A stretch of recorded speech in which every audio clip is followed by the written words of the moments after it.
Welcome to the Tourism Hub podcast, a podcast devoted to you and your excellence, providing inspiration and education for the entrepreneurs, experience makers, and excellence seekers of our industry to take your tourism business and career to a whole new level. Relax. Hello, everybody. I've got the gold here. Hello, Dave. I've got Dave Hockly from Data Story. He had the audience captured earlier, just before lunch. Thank you for being here. And thank you for saying yes. Thanks for having me. Yay. It's good to be over here. So good. Look, first, let's go a little bit about yourself before we launch into the juicy parts. Tell me about your background and what led you to start Data Story. All right. I think I started a company with some flatmates. I moved to Queenstown to snowboard. I broke my wrist. I couldn't snowboard, so I started a company because that's what you do. And that company failed. It failed, and it was a really hard lesson in the real world of business. And that's what pushed me into I needed to know my numbers. I was a director in a company, and I had no idea about. I was just the marketing guy. I was just the hype guy, and then behind the scenes we were bleeding cash, and it was a very real lesson where we got a bill at the end of it, and I was like, wow, this is hard. To run a really good business is hard.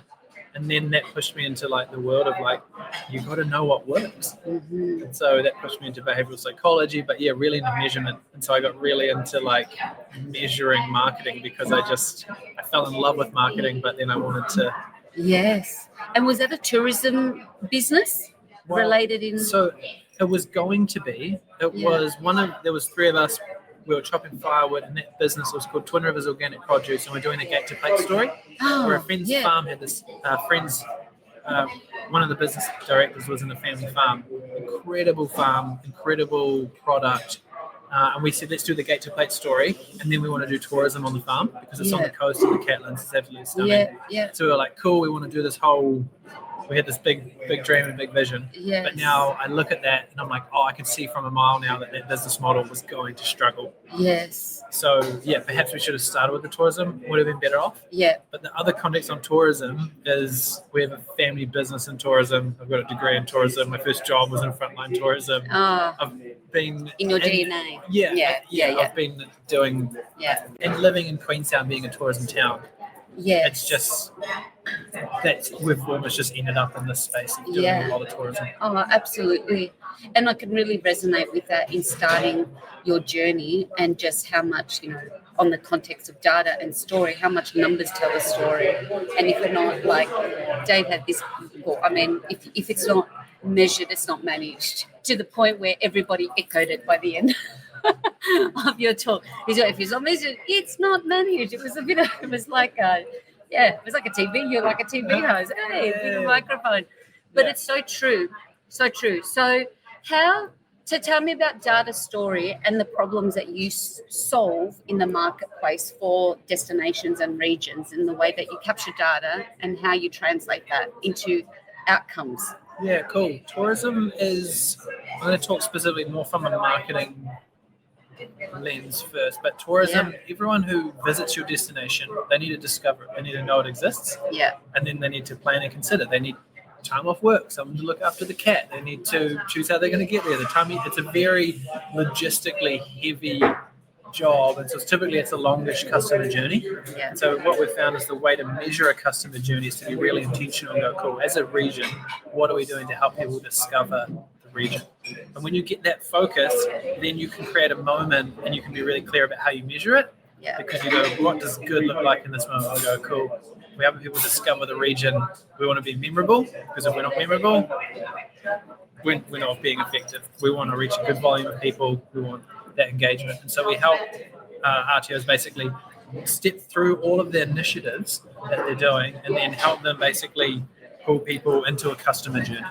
And that includes going right into in destination and going, how are we performing in destination from our big goals of visitation and spend, but then also hopefully pulling in more of this kind of sentiment, well-being, environmental data to kind of show this holistic experience, but then into sharing and rebooking and word of mouth. And we can see when we've got operators with these peak moments, these absolutely incredible moments, how they blitz the web and they drive demand. So there's also another side where we're helping RTOs do like operator training around capturing demand, around experience design, because it's so key to tourism marketing. Yeah. Talking my language, and that is really important. And we just spoke with Greg from Book Easy. So with distribution and operators actually being placed to capture the data, because it needs to start, we need to take a few steps back in that what success looks like, what does a win look like, and then being able to measure that. If you don't have data, you're not capturing in the first place. So how do you go in? I mean, in terms of for you to aggregate or capture that data and the business being primed in order to do that, what's the connectivity look like? Oh, it's a big Is that big? We're fans of almost like start with what you've got. Like data maturity is like a journey. Yes. And different organizations are in different spaces within that. And we're fans of like, well, what can we measure? Yeah. And there's some real big, scary zoomed out things. And at the moment, every RTO has an input to an output. And the catch is that we first of all need to know that input is driving results. If we were to stop doing that activity, would we be able to see it? Yeah. And we've got this kind of rule that's like, if what we're measuring, we see a decline in performance and we can't see why, we're not measuring the right things. So we typically want to come in and start this journey of measurement and providing that feedback loop in that type of space. So there's an element of, and then it's further evolving that and enhancing that. But I'm a big fan of get momentum, get some wins on the board. Love it, Dave. And I like what you shared around, like, if there's low performance, if we're not measuring it against the customer journey, we're really missing an opportunity to fix it. Because it's not just like, oh, we've dipped here, but at what point of that pre, during, or post did that dip, right? Yeah, totally. And that part of the customer journey is it also gives clarity. Yeah. What I mean by this is everyone has a different view of marketing, a different view of tourism and the ecosystem.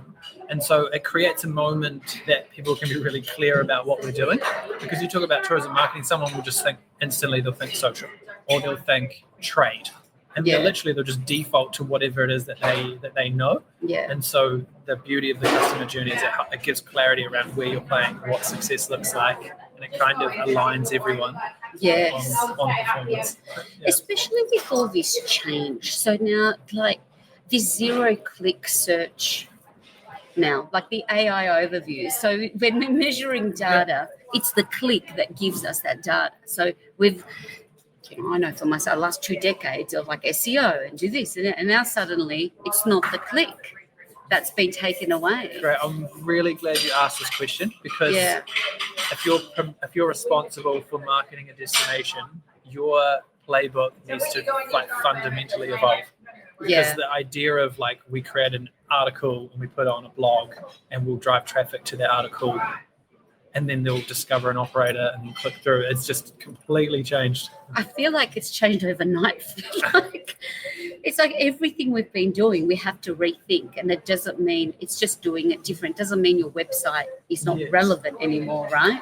Can you dispel that myth? Yes, should we even have a website? Your job as an RTO, I think, is to go... This is such a good chat, by the way. Yeah. So your job as an RTO is you are the source of truth, the credibility. You're like an authoritative resource on the region. Yeah. So your website should be the source of information for these AI tools. So it's your job to create the content that is going to be referenced, that is accurate, that is reliable, that's going to achieve your destination goals in terms of dispersal, time to visit, etc. It's your job to try and control the narrative, and your website is the home of where that content lives. Because if you're not up to date, from what we can see from our research within the space, that the AI, whatever you want to call it, the LLM is basically going to reference the best answer to the question, the most recent, the most direct, clear, concise, or authoritative answer. And so it's not too dissimilar from SEO from what we're seeing in our approach. I can talk more about literally what we're doing in test, but that playbook's changing. And so I think the role of the website is as important as ever, but the way we think about it, and more importantly, the way we measure it. Because if you've got a goal as a marketing department to go, we're going to run activity and then we're going to drive traffic and engagement and traffic to operators, that metric is going to probably and is likely suffering if you're looking at it. Yes, yeah. Oh, look, and it's almost like without intentionally incorporating a call to action or something, that next step, then we're really missing an opportunity. Yeah. Right? Yeah, when totally. you have that control the controllable is that, on all of your assets or your platforms, that is a non-negotiable in your strategy. Yeah. Would you? Yes. So we're probably the other thing to add there is the way we're thinking about the strategy from kind of dream plan book is the plan phase is all the logistical side of stuff is much better done by an AI tool in terms of helping you plan, but in terms of discovery and the desire for travel, YouTube, Instagram, social-led, emotive storytelling content is not going anywhere because that stuff is going to be, we're talking about it like AI-proof content and that people still want to engage with people. And this is why interfaces like Reddit and social are so big for that top of what I'm calling like top of funnel. Yes. So I see the mix is kind of changing where it's like as a region, we need to be the best at storytelling in the top of funnel space and creating content that's like hard to replace. Yes. And then within this kind of so you could maybe say you spend 50% of your resource on more of this like top of funnel storytelling, and there's lots of different avenues from all your different segments, family, etc. There's so much opportunity in that space to do that well. And then this kind of plan 30% space, we're going GDO. Like we're evolving content strategy, the way we update content and produce content at scale to be the home of everything you need to know around planning and booking and logistically around your destination to have the best experience possible. It's kind of like a customer experience here.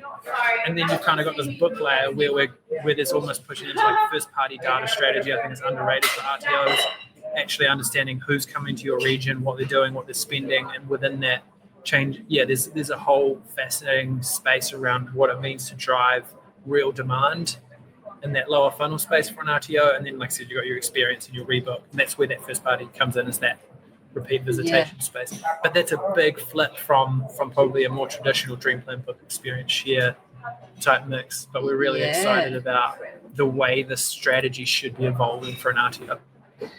And in working with Data Story, do you work with both destinations and with supply, like with businesses directly? Yeah. Tell me how, what does that look like? So if someone here going, oh, I've drank the Kool-Aid, like, heck, I want to work with you. What does that journey look like in engaging you in Data Story? We try to make it really easy. And so the first thing we want to come and do is just like map that customer journey.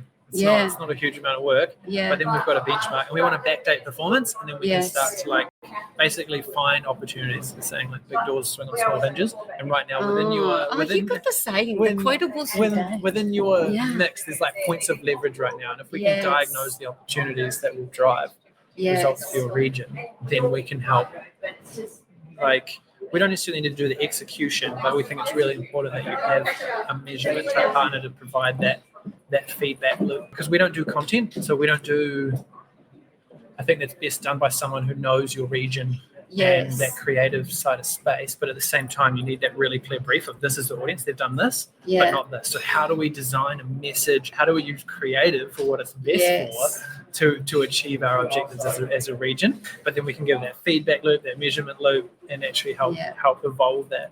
I like what you said, like the playbook that you could go in and say, okay, between now and then, this is what we need to produce, and then who's the right people to help us do that from a story or a narrative point of view for that journey. And I mean, even when we go, you did touch on events and how important it is for destinations, but also that values alignment that, you shared. It best come from you, the marathon story. I love that. Yeah, and that's so if you imagine Queenstown has basically said these are our values as an organisation around regenerative tourism, and we actually want people that really care about our place and align with what we're about. And so it's like a running, so people will say, hey, can we do a running event here?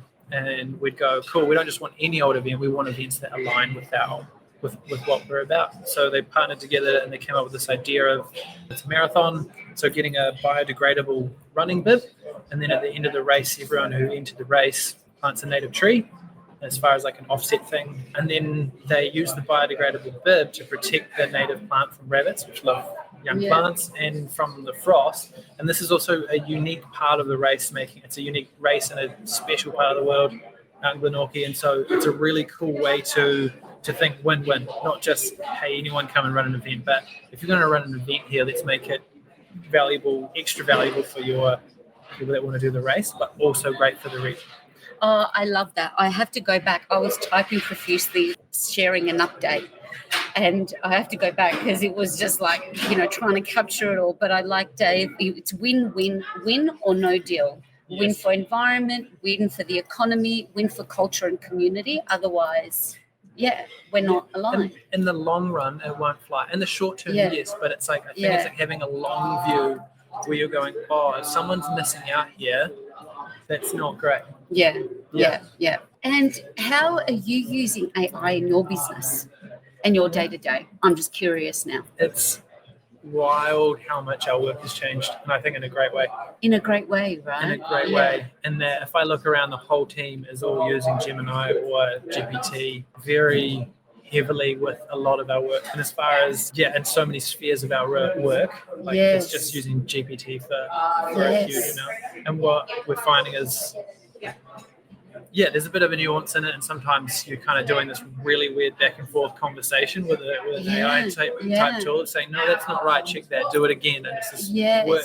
The nature of work is changing but from our seat, it's becoming more strategic. And say if we're doing some data work and we need Python, and then our tool can literally write the Python or the integration script, and all of a sudden work's getting less about the doing and more about the outcome. Yes. Because we're able to work faster and deliver more value. So it's big time change how we work, but it's big time change that it's the collaborative nature of working with any of these LLMs is feeling realer and realer, right? Yeah. And I'm up for it. But I'm glad we've the wind has taken us here, particularly for anyone that's listening around local council, local government, and data. I get that a lot. I don't want to put my data in an AI. Yeah. What is some tips on protecting your data, and should we have that in the back of our mind as well? I'm not qualified to answer that question. I don't know. Same. I had that summer because I'm like, why don't you? Someone was doing a report the other day. I said, why don't you just put it through the AI? It's like, I don't want to put my data. I don't want to put my data through that. I said, well, then just change the name. Change the name of the report, and it won't be your data. But that's something I hadn't thought of. I'm like, I'm kind of a bit looser about that with my own, own for reporting or forecast, and it's been extraordinary of what it can come back with. But I thought just now, I'll get your take on that. Yeah, we are using the paid versions of the tools, and you do need to check your settings, and I do think it's worth being careful. Being careful. Because there are things, because even from an SEO, and this is again, I know nothing, but you read and you go, okay, if you don't want to keep your website data private, because then you're not going to be that leading authority from a marketing point of view. You want your website to be scraped or whatever, as the key source or source of truth of information. But using it operationally in your business is a no-brainer, particularly as small teams and resource But eyes wide open, who knows? Because now I saw Elon Musk teaching a robot to kung fu, and I'm like, okay, and everyone's going, if you've not seen the Terminator, it kind of doesn't end well.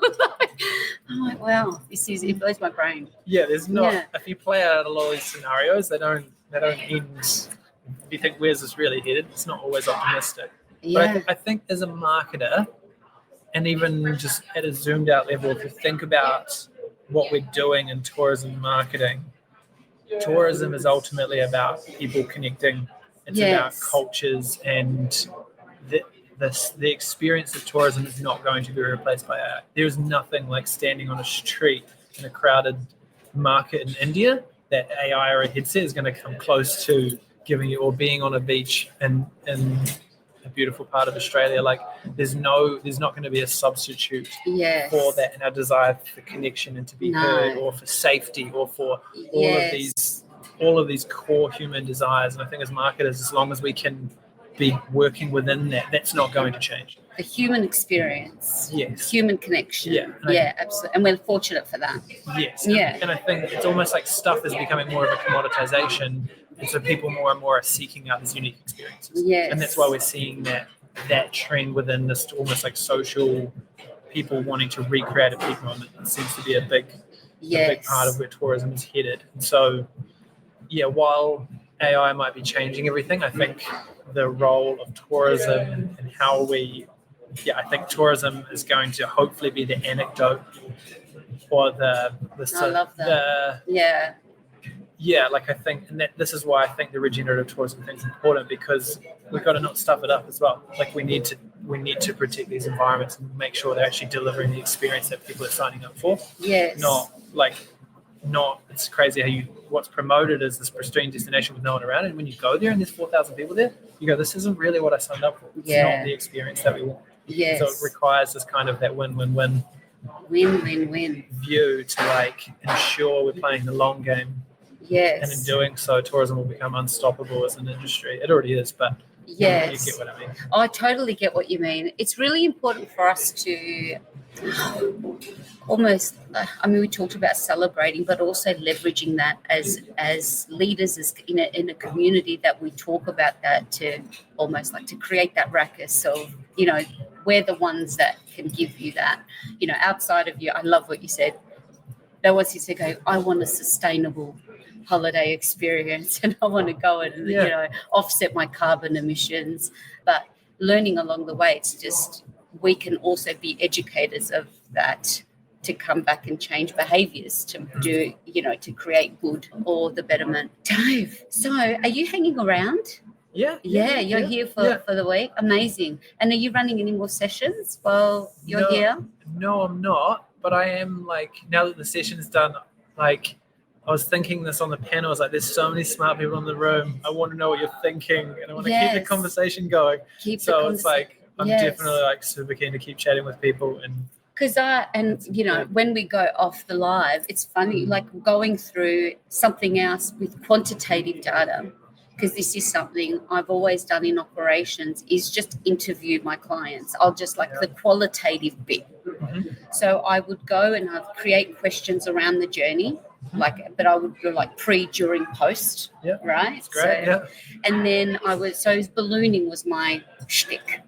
So I would then just choose 10 random passengers that have already flown with us, and then go and qualify, just ask them those questions. We've got 5 minutes, and if they did it, but it had this it had a big win-win, because one, they just were delighted that I called them to see that a human is calling. It's not a survey monkey, and it's not just how did you go with us, or leave a Google review. But it was interesting that even in the post, asking them, did you leave a review? And then if they didn't, say, what was that? Why did you not, so it was gold. So I like that you shared that. Oh, you're getting excited. So it's underrated, because there's people, when they're traveling, they often want to have the best experience that they can. And so reviews is just a very powerful way to help an operator grow, and it's good for the region if every operator gets better at getting more reviews. And it's a wonderful feedback loop of adding delight, because you typically you want to be making sure your experience is going beyond what's expected. If a hotel's saying, hey, we've got Wi-Fi, everyone's got Wi-Fi. That's no longer a selling point. That's a must. It's the table stakes. And so the idea of if people are keeping on the pulse of, are we delighting our guests and getting that review? And not everyone's going to leave a review, but I think optimizing for that moment is really underrated. Optimizing for the moment. Yeah, we literally have an operator training session on getting more reviews, because when you push into demand capture around Google, around TripAdvisor, or whatever the strategy is, it's unreal the value it can do between getting people talking about what you're doing. But that starts with experience design and doing something that's worth talking about. Something that's worth talking about. Can I share one tiny little story? Please. Because I think we often think that it needs to be big or expensive. We need to do the infrastructure, but it's the the experience design side of it is so like human. It's like people want to be seen. Like you said, they're stoked that they're just like, oh, you actually care. Yes, like, this was it. Yeah. And so there's this wonderful story. Also, there's a book called Unreasonable Hospitality. I have bought it, and I can't wait to. It was actually an event about events that a hospitality guru suggested, like everyone read this book. Yeah, for sure. And then if you haven't heard of it, there's a thing, you will now, a thing called the Popsicle Hotline. This is a hotel in Los Angeles called the Magic Castle Hotel. And no offense, you look at it and it's fairly average. Like there's nothing like fancy. Mid, like my teenagers say. It's mid, yeah. But they've created these like a couple of like really big moments where someone's thought, I'm in the pool. How cool would it be if someone brought me an ice block on a silver platter wearing a white glove? And so they make this in. They had this thing called the Popsicle Hotline. So if you're at the pool, you go and you pick up the phone, reception answers, and they come out with a silver tray and a white glove. Popsicle's like, what, 50 cents, 30 cents, bulk kind of thing. Yeah. And this moment has blown up this hotel. And so it's this crazy thing where you're taking a moment that someone's designed that costs them next to nothing in terms of the P&L, and it's literally and it's so at the moment, I think the last year is sitting at number 14 in all the hotels in Los Angeles. This is up against the Ritz-Carlton, the Hilton, and you're going, cool, all these people have done is have thought about my guests and thought what would be really cool. You know what I mean? It doesn't have to be expensive, and I think the more operators that understand that and push into that space of like, do you know what the industry, what you really play in? Because you're playing in like human connection and in storytelling, and you're not delivering a coffee. It's like, say for example, the best cafe in Queenstown is really popular, but I know the staff there, and like Lauren is the biggest sweetheart, and she remembers people's names. So if someone's like visiting a region, they come back on day 3 for their coffee, and Lauren says, "Hi, would you like another long black?" or whatever. Lauren. They're like, I fall in love with this place, and they're like, and that's the thing that's bringing people in to feel like a temporary local, to feel connected to the destination. It's incredible, that singular moment, and what that does for all of Queenstown.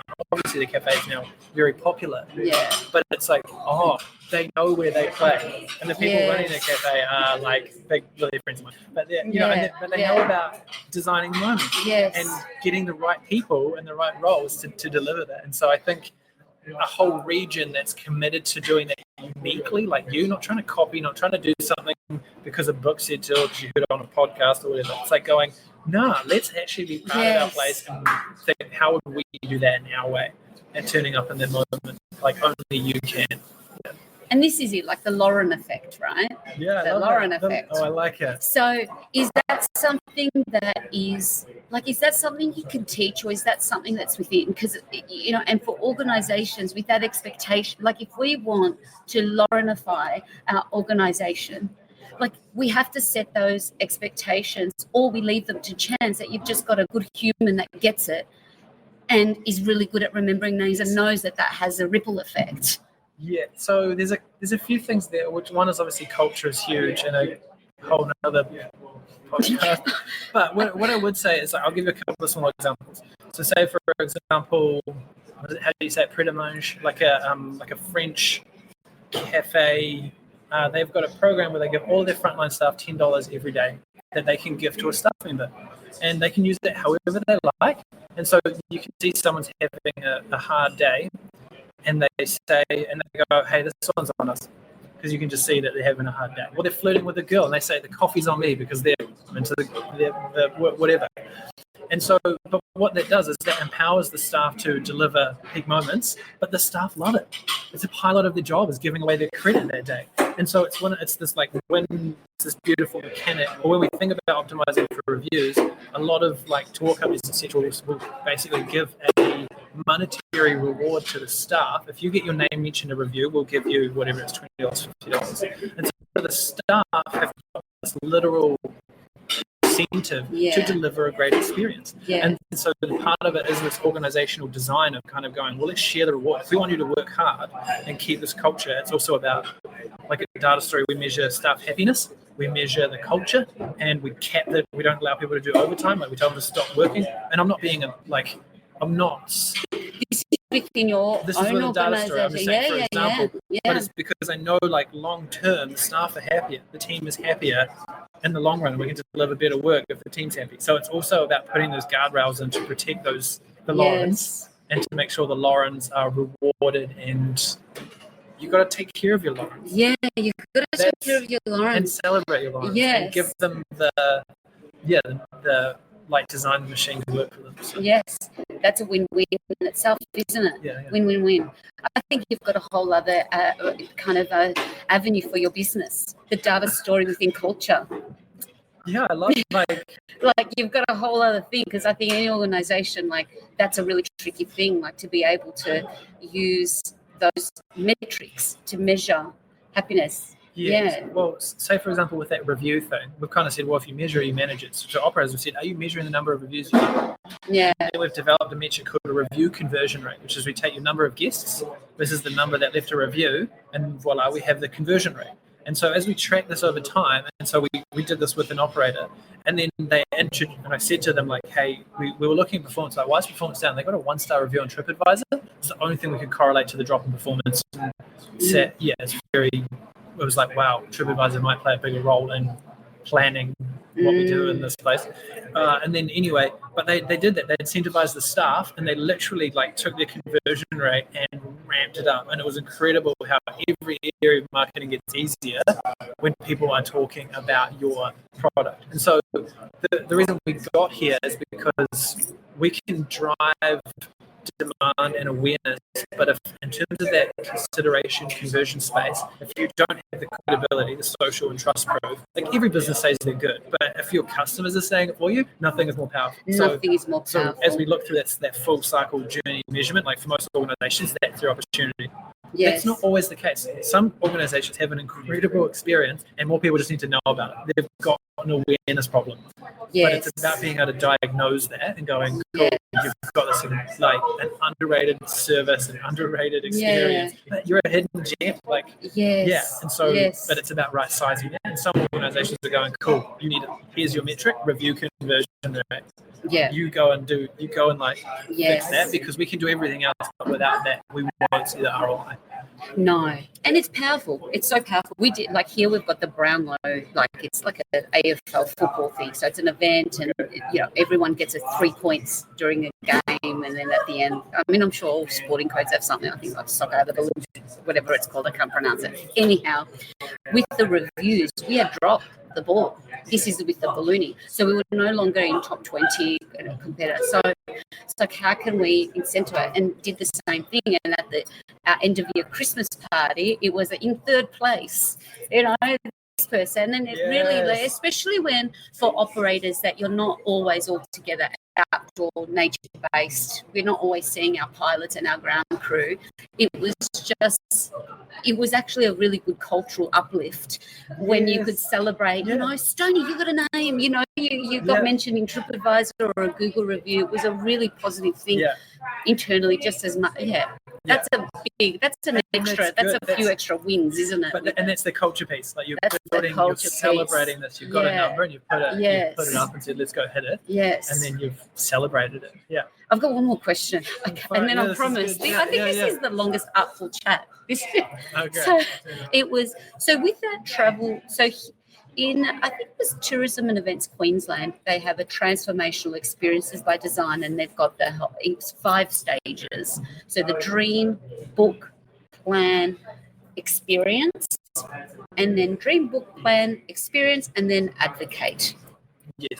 Do you work on the same? Rebook or share? So in 2012, Google released this thing called Micro Moments, and they I think really popularized the dream plan book experience share moment within that space. And so we did within our work with DQ, with Destination Queenstown, we actually took that and adopted it to our new goal. So instead of dream, we want them to discover Queenstown and our new way of travel. And rather than just dreaming. And so these are the kind of the subtle shifts. So I think when it comes to a customer journey, I've got a diagram around like a more specific customer journey, and that you typically ask, what are the steps that someone must go through to have their dream outcome?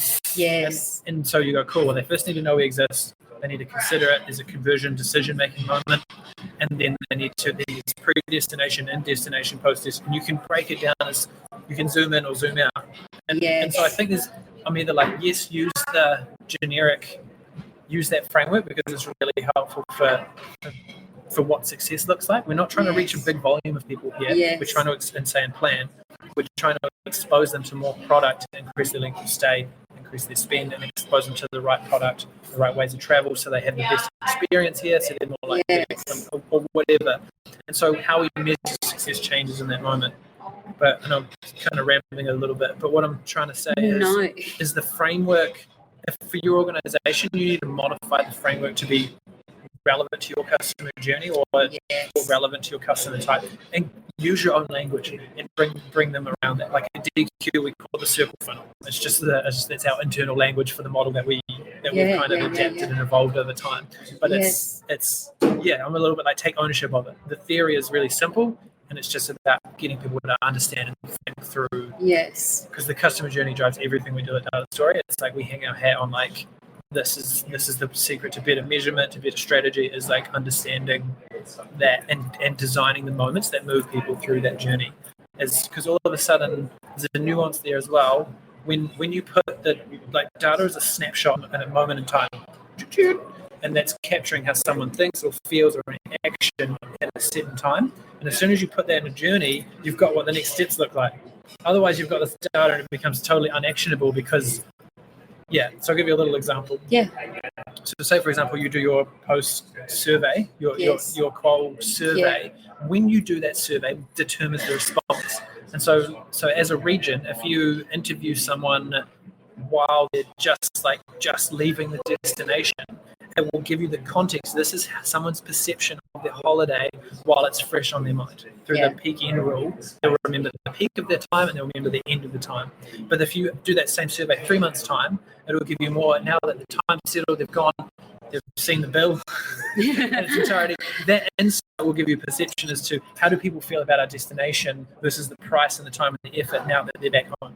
And so what I'm trying to, it's just a small example of saying when you, that timing thing, and the idea is when you've got the customer journey, you've got a narrative, and you've got what success looks like. I know that's getting a little bit theory-esque, but that's a big part of it. Is as soon as you're in the customer journey, you've got clarity. You know what the next step looks like. And as a destination, like as an operator, that is more controlled than in a destination sense. Yes. So, like for a destination to be able to do that and go, who visited, how can we go? It's still working all together. It's through the end user in the front line, the Lauren, can feed that back. That you can then aggregate that. I guess the journey as a collective, that out of this amount of visitors that visited Queenstown or Harndorf. Like this was generally the experience that they had. But, I know in my time, the qualitative, it's probably we're oozing opportunity here. Yes. To do better. Yeah. And because it's not really being done either because we're stretched and under-resourced. Yes. But there's lack of priorities is there. Tim Ferriss is going to say is like busyness is a lack of priorities. It's really hard. Yes. So there's a lot there to unpack. I'm so glad we made it happen this year to sit down and have a chat. You're fantastic. And I'm going to, the parting, I guess, the other mic drop that you did right at the end of the panel session that I loved was that understanding that as businesses, as destinations, like you said, you are not the hero. The destination is not the hero. As long as the visitor is always the hero in this journey, where we're talking about the pathway to purchase or convert, whatever we want to call it. Yeah. Like if we think about them, that's a win already. Yeah, and then thinking aloud, it's like going, the hero, the customer is going to discover, consider, convert into destination, and you could almost write a narrative around transformation. How do we want our guests to feel after having been in our Yes. And then tourism motivations, we know we have a desire to reset, or like a desire to be energized. I want to escape the day to day. I want to go somewhere new. Or we have the desire to kind of wind down. Like typically it's wind up or wind down.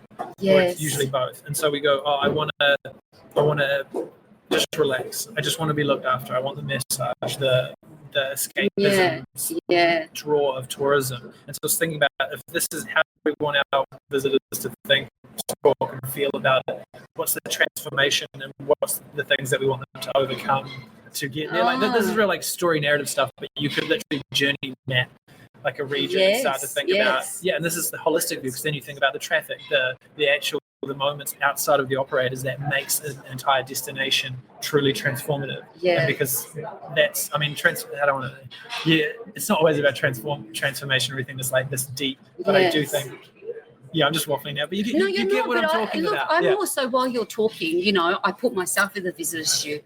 I've just recently gone interstate. I feel like no one cared that I was there. No one got in touch. No one, so when you say to surprise and delight, it is actually the smaller things that are going to make the great difference. So when you think about moments or memories or, a connection with place, it's the places that made you feel seen and cared for and almost even loved. I know it's getting really deep, but that's what, I think of Cappadocia in Turkey as one of the best places I've ever visited. Why? Because at every touch point, I had Lauren effect. Yes, I love it.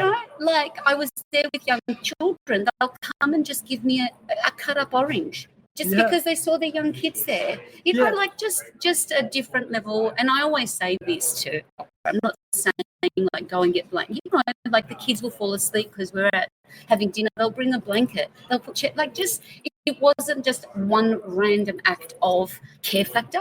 It was at multiple touch points, because they're like, you could have gone anywhere in the world. You're here from Australia. You've come all this way. But, they're just like, we're so grateful. And I think, and that's what I want. Oh my God. Thank you for anyone that's hanging around. But it's more like that sixth step that I talk a lot as well, is that thank you stage. How we actually expressing gratitude in that transition to actually say, thank you for your business. Thank you, because you could have chosen another 5 ballooning operators. We do the same thing, but you chose us. So, anyway. You're pumping me up for tomorrow. This is good time. Well, thank you again, Dave Hockly at Dave Story. This was Dave's story. Data Story. They can find you on LinkedIn. This has gone live on LinkedIn and all on the other platforms. Well, enjoy the rest of the convention. Thanks for the chat. I'll have some more incredible humans of regional tourism and destination experience making transformational journeys coming your way. Thanks, everyone. Bye. Relax.